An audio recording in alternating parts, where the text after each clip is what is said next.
Super star Rajinikanth இப்போ நடித்து முடிச்சு ரிலீஸுக்கு ரெடியாக இருக்க திரைப்படம் வேட்டையன். இந்த வேட்டையன் படத்துலேருந்து ஒரு ஸ்பெஷல் அப்டேட் கிடச்சிருக்கு. அதாவது அனிருத்தே சொல்லியிருக்காரு, இந்த படத்தோடைய முதல் பாடல் ஜெயிலர் படத்தோடைய உக்கும் பாட்டம் மிஞ்சும் அளவிற்கு இருக்கும் என்று அனிருத் பேட்டி கொடுத்துருக்காரு. ஏன் இப்படி அனிருத் சொல்லியிருக்காரு, வாங்க வீடியோக்குள்ளே போய் பார்ப்போம். அதுக்கு முன்னாடி சேனலுக்கு சப்ஸ்கிரைப் பண்ணாத சப்ஸ்கிரைப் பண்ணிவிட்டு இந்த வீடியோக்கு ஒரு லைக் பண்ணிவிட்டு வாங்க வீடியோக்குள்ளே போகலாம். லால் சலாம் படத்தை தொடர்ந்து சூப்பர் ஸ்டார் ரஜினிகாந்த் இப்போ நடித்து முடிச்சிருக்க திரைப்படம் வேட்டையன். இந்த படத்தை டிஜே ஞானவேல் அவர்கள் டைரக்ட் பண்ணியிருக்காரு. மேலும் இந்த படத்துக்கு அனிருத் மியூசிக் பண்ணியிருக்காரு. லைக்கா ப்ரொடக்ஷன்ஸ் பிரம்மாண்டமாக இந்த படத்தை எடுத்திருக்காங்க. சமீபத்தில் லைக்காவோட ப்ரொடக்ஷன்ஸில் ரிலீஸ் ஆன திரைப்படம் இந்தியன் 2. ஆனால் இந்த படம் பலத்தை அடி வாங்கி சுத்தமாக பெருத்த நஷ்டத்தை ஏற்படுத்தியிருக்கு. இதனால் வேட்டையன் படம் தான் வசூல் சாதனை செஞ்சு கண்டிப்பாக சுபாஸ்கரனை தூக்கி விடணும்னு சொல்லிட்டு எதிர்பார்த்து காத்திருக்காங்க. இதனால் லைக்கா ப்ரொடக்ஷன்ஸ் நம்ம விட்டதை வேட்டையன் படம் மூலமாக எடுத்துடணும் பார்க்குறாங்க. அதனால தான் அக்டோபர் 30 தீபாவளி வெளியிட்ட இந்த படத்தையும் மேலும் விடாமுயற்சி திரைப்படத்தை அடுத்த வருஷம் தள்ளி வச்சுக்கலான்னு பிளான் பண்ணியிருக்காங்களாம். கண்டிப்பாக இந்த தடவை லைக்கா ப்ரொடக்ஷன் சம்பவம் செய்வாங்கன்னு அனைவராலும் எதிர்பார்க்கப்படுது. லால் சலாம் என்ற மொக்க படத்தில் நடித்தார் சூப்பர் ஸ்டார் ரஜினிகாந்த். அதாவது இந்த படம் ஓடாமல் போனதுக்கு காரணம் என்னன்னா ஐஸ்வர்யா ரஜினிகாந்த் மட்டும்தான்.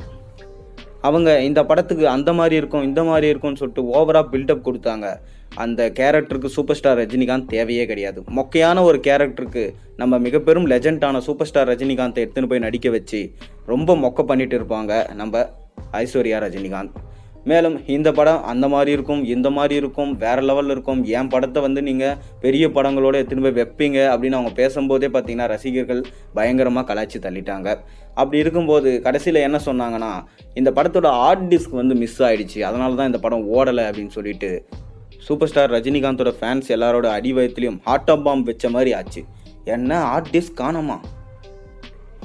லியோ படத்தோடைய சர்க்கிள் அப்போ லோகேஷ் கனகராஜ் எப்படி சொல்லியிருந்தாரோ அதே போல தான் ஐஸ்வர்யா ரஜினிகாந்தும் சொல்லியிருந்தாங்க.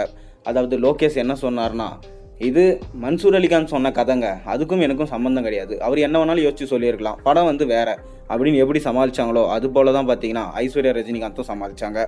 அதில் மீண்டு வரும் விதமாக தான் சூப்பர் ஸ்டார் ரஜினிகாந்த் வேட்டையன் படத்தில் நடித்தார். இந்த படம் சர்வதேச அளவில் புகழ்பெற்ற இயக்குனரான ஜெய்பீம் டைரக்டரான நம்ம டிஜே ஞானவேல் தான் எடுத்திருக்காரு.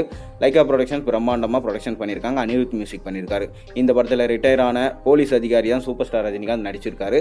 ஒரு முக்கியமான கேரக்டரில் அமிதாப் பச்சன் நடிச்சிருக்காங்க. கூடவே ராணா டகுபதி, மஞ்சு வாரியர், துஷாரா விஜயன், ரித்திகா சிங் போன்ற மிக பெரும் நட்சத்திரங்கள் இந்த படத்தில் நடிச்சிருக்காங்க.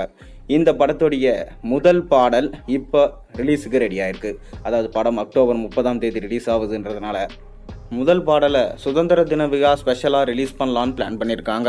அதுக்கு அனிருத் என்ன சொல்லியிருக்காருனா, இந்த பாட்டை நான் தான் பாடியிருக்கேன், சூப்பர் ஸ்டாரோடைய வாய்ஸ் நோட் இதுலேயும் இடம் பெற்று இருக்குது. இந்த பாட்டு பார்த்திங்கன்னா உக்கும் பாட்டு எந்தளவுக்கு சாதனை பண்ணியிருந்துச்சோ அதை விட மிக பெரும் சாதனையை பண்ணும்ன்றதை அடித்து சொல்கிறேன் அப்படின்னு சொல்லிட்டு அனிருத் சொல்லியிருக்காரு. இது ரசிகர்களுக்கு ரொம்பவே சந்தோஷமான விஷயமா இருக்குது. சீக்கிரம் அந்த பாட்டை விடுங்கயா, நாங்கள் ஆவலோடு காத்துட்டு இருக்கோன்னு சொல்கிறாங்க. பொறுத்திருந்து பார்ப்போம் இந்த பாட்டு ரிலீஸ் ஆகும்போது எப்படி இருக்குது. காவாலா பாட்டு உக்கும் பாட்டை மிஞ்சுமா இல்லையான்றது உங்களோட கருத்துக்களை மறக்காமல் கீழே கமெண்ட்டில் சொல்லுங்கள். மேலும் சேனலில் போகிற ஒரு வீடியோஸ் மறக்காமல் சப்ஸ்கிரைப் பண்ணுங்கள், லைக் பண்ணுங்கள், பெல் ஐக்கனை ப்ரெஸ் பண்ணுங்கள்.